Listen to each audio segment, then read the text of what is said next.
Bienvenidos a una breve explicación sobre aplicación de técnicas radiométricas y de teledetección en contaminación de suelos, del curso de contaminación de suelos del ingeniero Teodoro Guarguachipani, los integrantes del grupo Amanca Hualpa, Sofía Alexandra, Ayala Paza, Melanie Keid, Chani Tintat, Caterina Estefani, Hilares Villasante, Yashira Milagros, Olave Corrido, Paola del Carmen y Tella Cruz, Carlos Julio esperan que sea de su agrado.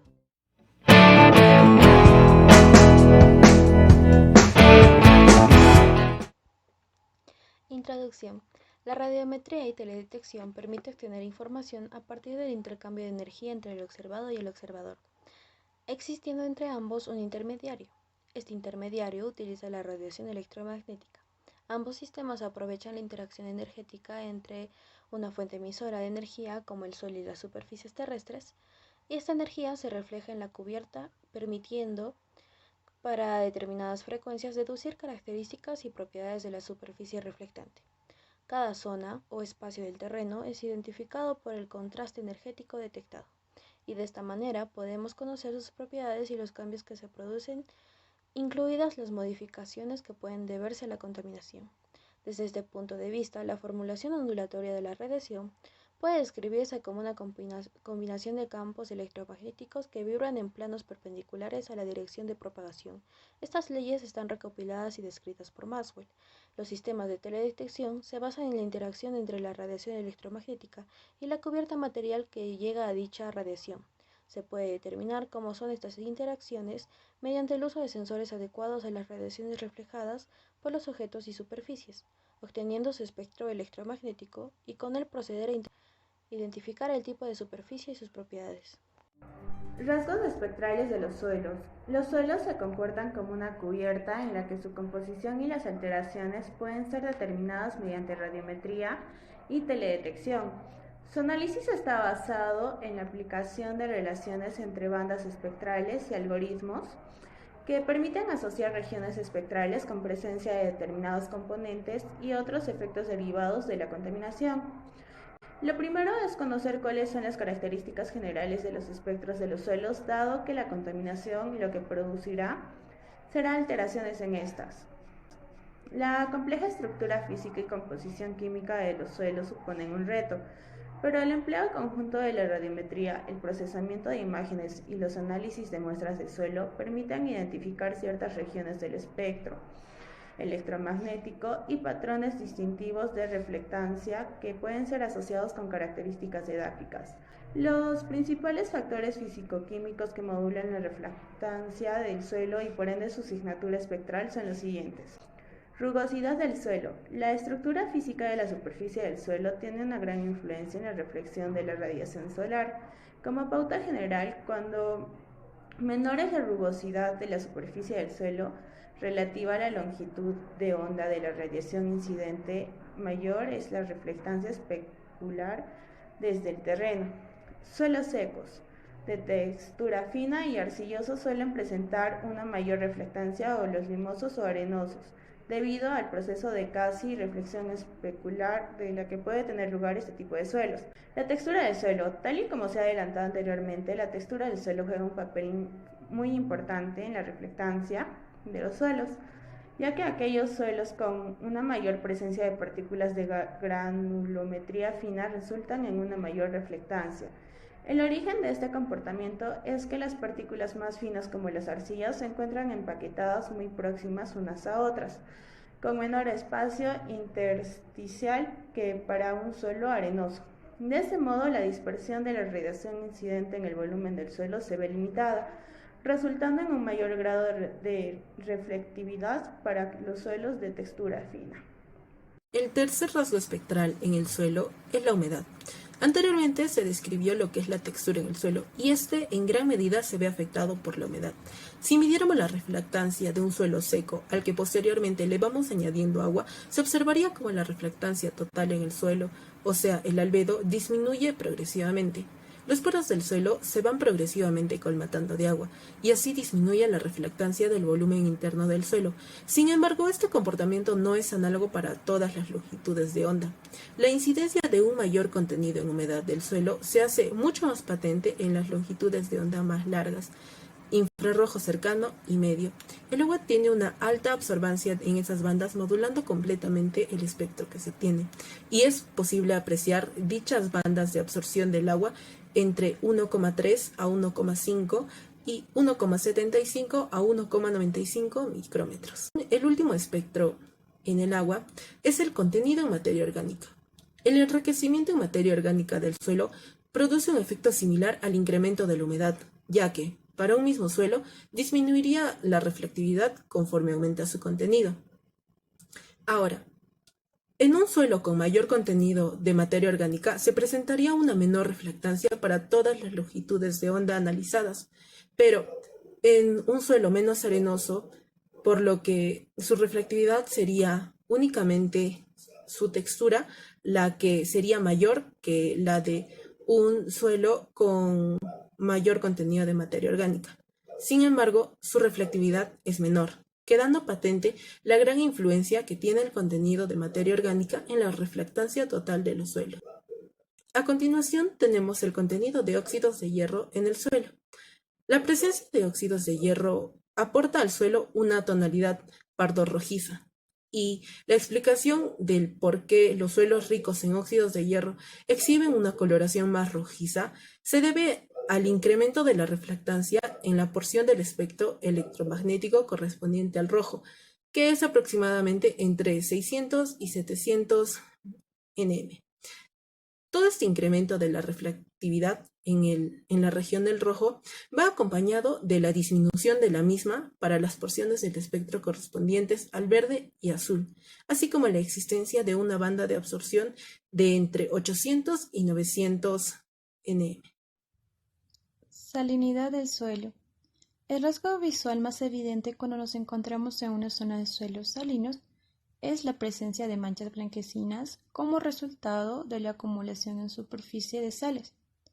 Esta observación de campo queda patente en el análisis de la respuesta espectral de los suelos salinos, para los que observamos que conforme aumenta el contenido en sales, como por ejemplo la halita, se produce un incremento de la reflectancia en las regiones visibles e infrarrojo cercano.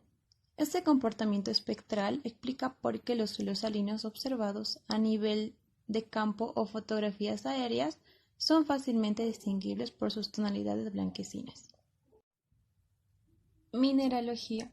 Si cada una de las propiedades anteriormente descritas modulan específicamente la respuesta espectral de los suelos, complicando en gran medida la interpretación de los espectros edáficos, la mineralogía no podría ser menor. La composición química y estructura física diferencial de cada mineral hace que cada uno de ellos tenga una respuesta espectral característica diferente a la de los demás. Si esto unimos que en los suelos pueden estar presentes un gran número de minerales en proporciones muy variables, la reflectancia resultante será una mezcla compleja de las reflectancias específicas de los minerales presentes en el suelo, junto con la de los otros componentes edáficos. Visualmente resulta evidente cómo la composición mineral de los suelos modifica su color notablemente, como por ejemplo los suelos calizos tienen por lo general una tonalidad blanquecina motivada por la alta reflectancia del mineral calcita. Más detalles relativos a la influencia de la mineralogía en la respuesta espectral de los suelos serán abordados con mayor detalle en la siguiente sección. Los enfoques más empleados para la detección de la contaminación por metales pesados en el suelo se han basado en la detección indirecta a través de la vegetación. Este procedimiento se basa en que el exceso de metales pesados en el suelo puede ocasionar un estrés fisiológico en la vegetación, que será patente mediante los cambios en la respuesta espectral de la vegetación afectada por los metales pesados con respecto a la vegetación. Este procedimiento es especialmente útil cuando estamos estudiando zonas con una cobertura vegetal suficientemente densa y homogénea. Es necesario tener en consideración que no todas las especies vegetales tienen la misma respuesta espectral a la presencia de los metales pesados, por lo que la aplicación de este tipo de estudios está restringida en una calibración in situ para cada caso concreto y según las especies vegetales analizadas. Detección a partir de especies minerales. Este procedimiento se basa en que la presencia de metales pesados en el suelo está comúnmente asociada con ciertos minerales de composición química conocida. Uno de los aspectos clave de este tipo de aplicaciones es el conocimiento de las características espectrales de los minerales asociados a los metales pesados. Desde hace décadas se ha ido recopilando espectros característicos de diferentes materiales naturales como las rocas, el suelo, la vegetación, los meteoritos, etc., y también artificiales, pero muy especialmente aquellos relativos a minerales tanto por su interés científico como para su uso en campañas de prospección minera.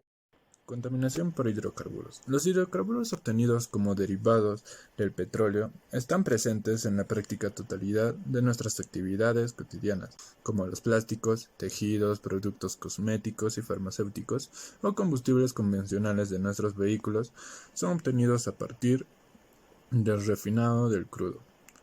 Son de esencial interés ambiental de los hidrocarburos empleados como combustibles por los grandes volúmenes consumidos a nivel mundial, los riesgos ambientales que extrañan su refinado, transporte y almacenamiento, o los gases emitidos por su combustión. Hidrocarburos como la gasolina o el gasóleo tienen una composición química compleja, resultante de la mezcla o proporciones variables de hidrocarburos aromáticos e hidrocarburos saturados. La diferencia de composición química de la gasolina y el gasóleo queda patente en sus diferentes respuestas espectrales en múltiples rasgos. Esta diferencia permite, mediante radiometría, detectar su presencia y determinar el tipo de compuesto contaminante. Alteraciones en las cubiertas vegetales. Los enfoques más empleados para la detección de la contaminación por hidrocarburos en suelos se ha basado en el análisis de las alteraciones espectrales en la vegetación afectada o en identificar la presencia de hidrocarburos mediante espectroscopía de imágenes. Existen numerosos estudios de campo y laboratorio que han analizado las alteraciones espectrales en la vegetación de suelos contaminados por hidrocarburos. El efecto visual más común es un marchitamiento y menor tasa de crecimiento en múltiples tipos de especies vegetales, suscitado por la degradación microbiológica, química e incluso física del suelo. Análisis radiométrico del suelo. Respecto al análisis radiométrico, es frecuente encontrar dos tipos de enfoques en el análisis de los datos espectrales. El primero de ellos se basaría en analizar los espectros de muestras del suelo con concentración de hidrocarburos previamente analizada, mediante el desarrollo de modelos estadísticos con técnicas tales como la regresión de mínimos cuadrados parciales. Una vez desarrollados los modelos estadísticos, estos pueden ser utilizados para la predicción de la concentración de hidrocarburos en nuestros problemas con concentración de hidrocarburos conocida. Estas herramientas estadísticas permiten llegar a obtener modelos de regresión robustos, con una buena capacidad de predicción de la variable en cuestión. Conclusiones. La utilización de técnicas para la detección mediante radiometría y teledetección de contaminantes en suelos, sean metales pesados o compuestos orgánicos, es compleja. Sin duda, la primera de ellas es que el suelo no se presenta en la mayor parte de los casos como una superficie desnuda, es decir, sin vegetación. En este sentido, el estudio de contaminantes comprende el análisis del sistema de suelo-planta, tratando de discernir entre los efectos sobre la vegetación y los propios del suelo. En la zona de suelos desnudos o con escasa vegetación, la aplicación de técnicas de teledetección se vuelve más sencilla y eficaz para abarcar grandes áreas y poder analizar la presencia de elementos contaminantes. Sin embargo, es necesario seguir con la investigación de firmas espectrales y algoritmos aplicables a los sensores disponibles que permitan alertar sobre la contaminación. En todos los casos, sea considerado el sistema suelo-planta o bien solamente el suelo, la radiometría in situ puede aportar datos de gran interés que pueden llegar a explorarse y generalizarse a otros medios similares y ayudar a la creación de algoritmos que permitan el uso de sensores aerotransportados y satelitales.